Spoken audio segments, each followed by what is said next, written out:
আজকে হইব ফুলকপির পেঁয়াজু। আসেন সবাই মিলে আমরা পেঁয়াজুটা করি। আগে কাটতে লই আমি এটা কাটতে স্লাইস কইরা ধুইয়া ইদ্দ দিয়া পরে এটারে ভাজবাম। ছোট বাচ্চারা এটা কইরা দিলে মানে গাঢ় কিলাইলেও ছাড়তো না, কইব খাই আইলই কতন বাড়া। মায়ের তো খাই আমি জীবন বাড়া কৌ এইটাই খাই আলই।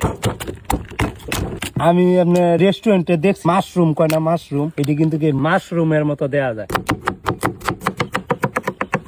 ফুলকপি গুলা কাটা শেষ, একটু ধুইয়া লইয়াম আমি। পানি টানি দিলাম, ওখান একটু ধুইয়া লইয়াম ভালো করিয়া।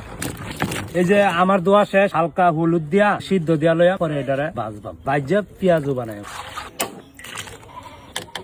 বেসন গুলা মাহায় লই, মাহায় রেডি করে রাখি। পেঁয়াজ, রসুন, আদা বাটা, বেসন, ময়দা, তেল, বেসন দিলাম। এই ময়দা আর বেসন একসাথে দিয়া একজাস্ট করে লইলাম, মাহায় লইলাম। হলুদ পরিমাণ মতো দিলাম। আদা, মরিচ, পেঁয়াজ আমি পরিমাণ মতো লইছি, আপনারা পরিমাণ মতো দিন। যে আমার সিদ্ধ প্রায় হয়েছে, সেই একটা কালার হয়েছে। গরম পানিটা ফালায় লইলাম। তেলটা একটু হিট হোক, আমি এটা মাহাই।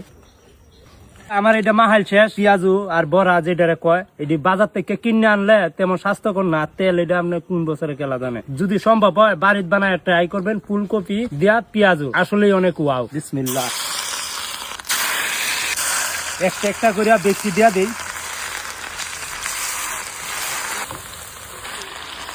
আমার ফুলকপির পেঁয়াজু প্রায় হয়েছে, এখন আমি এটি নামায়া তো